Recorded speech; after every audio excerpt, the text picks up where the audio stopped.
इसका जवाब चाहूंगा जिसको अमीन साहब ने सिरे से खारिज किया है कि इस तरह की चिट्ठी नहीं लिखी जानी चाहिए। सौरभ दुबे जी, देखिए, लोकतंत्र की व्यवस्था में ये पूरा चुनाव अधिकार को जो है, जो ड्यूटी लगाते हैं पुलिस वालों को, उनको पूरा अधिकार दिया जाता है कि किसी का भी आप जो है, अगर हिंदू महिला जा रही है तो वो भी अपना घूंघट उठाएगी, अगर मुस्लिम महिला है तो भी बुर्का उठा करके उसकी चेकिंग करने का, आज से तो है नहीं, प्रथा बहुत पुरानी है।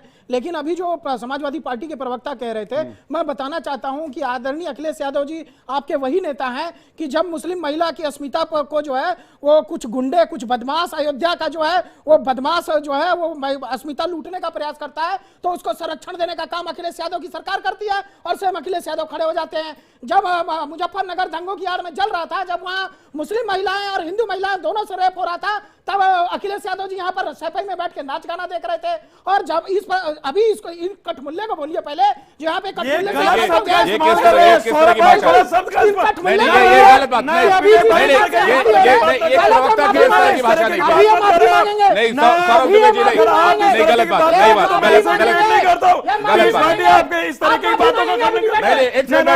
आप माफी मांगेंगे, आप माफी मांगेंगे, ये किस तरीके की बात करते हैं? आप दोनों बैठ जाइए, आप दोनों बैठ जाइए, आप दोनों बैठ जाइए।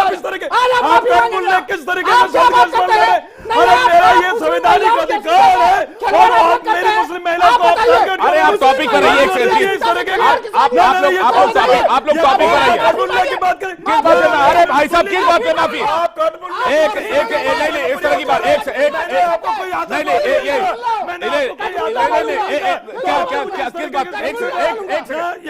किस बात? एक आप लोग सुनिए मेरी बात, सुनिए प्लीज। आप लोग दोनों आप लोग टॉपिक पर आइए, आप लोग टॉपिक पर आइए, नहीं आप लोग टॉपिक पर आइए, आप लोग टॉपिक पर आइए प्लीज, आप लोग टॉपिक पर आइए, आप लोग टॉपिक पर आइए। एक सेकंड बैठिए, मैं बात कर, फिर आप लोग एक सेकंड बैठिए भाई साहब प्लीज,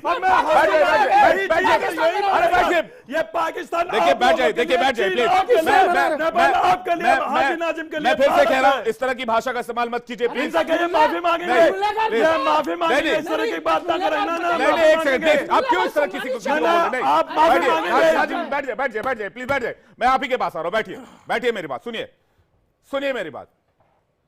मैं फिर से कह रहा हूं इस सवाल की इंटेंसिटी को समझिए। आप लोग दोनों पता नहीं किस बात को लेकर आपस में भिड़ जा रहे हैं।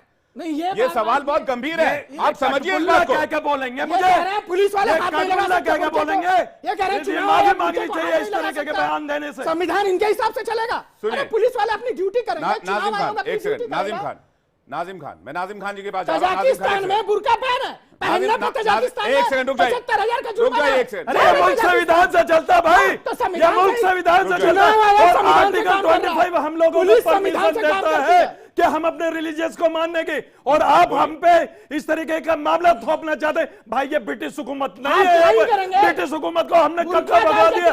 ये मुल्क संवैधानिक लोकतांत्रिक मुल्क है, यहाँ सबको अपनी बात रखने का अधिकार है। लेकिन आप लोग सिर्फ और सिर्फ जहां मुस्लिम आ जाते हैं तो आपके पेट में दबाव चला जाता है। ये माफी मांगेंगे, ये माफी मांगेंगे। यहाँ शरिया कानून नहीं चलेगा, ये संविधान से मुल्क चलेगा। सरिया की कोई बात नहीं कर रहा, एक करके ये सरिया की बात कोई नहीं कर रहा। जो सरिया की बात कर रहे हैं भाई, उनके लिए नेपाल, मेरी बात सुनेंगे, इतनी देर से रिक्वेस्ट कर रहा हूँ, एक करके। और हमारे नाजिम खान, सौरभ दुबे, एक सेकंड, देखिए सौरभ दुबे, एक शब्द का अर्थ होता है साधु संत। सुन लीजिए, मैं बता रहा हूँ आपको, आप उसका नहीं अब मुझे अभी ट्रांसलेटर नहीं चाहिए। ट्रांसलेट करके देख लीजिए, सुनिए मेरी बात।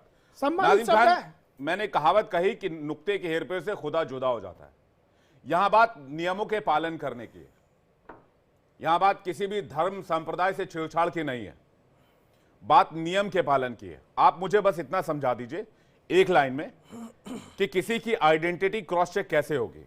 अगर वो नकाब में है तो मैं बुर्के की बात ही नहीं करता, चलिए अगर आपको थोड़ी तकलीफ होती है मैं कहता हूं अगर कोई नकाब में है उसकी आइडेंटिटी चेक कैसे करेंगे बताइए। विवेक भाई देखिए, ये मुल्क संविधान से चलता, और देखिए अब बात जब यहाँ आइडेंटिटी चेक करने की आती है तो देखिए अगर मुस्लिम महिला हो जो बुरखे में आती है या घूंघट वाले हिंदू महिलाएं हो, तो देखिए उनके लिए भी चुनाव आयोग की तरफ से एक महिलाएं होती हैं, वो जाके उनकी आइडेंटिटी चेक कर सकती है। लेकिन अगर उनकी आइडेंटिटी कोई पुरुष अगर चेक करे तो हम लोगों को आपत्ति है। तो हम ये कहते हैं कि हर किसी को भारत के अंदर अपना एक संवैधानिक अधिकार है अपनी वोट का इस्तेमाल करने का, क्योंकि वोट हमारी विरासत है और वोट हमें कहां देनी है, कहां कौन सी पार्टी को देनी है, ये उस मत अधिकार यानी कि जो मतदान करने वाला होता है उसके ऊपर डिपेंड करता है। और देखिए अब बात आती है बार बार कि मुस्लिम महिलाओं की, जिस तरीके से यहां बातें करी गई, मेरी मुस्लिम महिलाओं को अपमान करने की बातें करी गई, तो देखिए मुझे बड़ा दुख हुआ पीस पार्टी इस बात का खंडन करते हैं कि मुस्लिम महिलाओं का अपमान जिस तरीके से करा गया है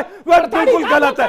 सौरभ जी, आपको माफी मांगनी चाहिए कि आपने जो जगत जननी है उसका इस तरीके से अपमान करा, ये गलत है। वोट का अधिकार मुस्लिम महिला को भी है, हिंदू महिला को भी है, घूंघट वाली को भी है, बुर्के वाली को भी है, लेकिन वहां पर बहुत सारे पैनलिस्ट हैं ना यहाँ पर। नाजिम खान कह रहे कि मुस्लिम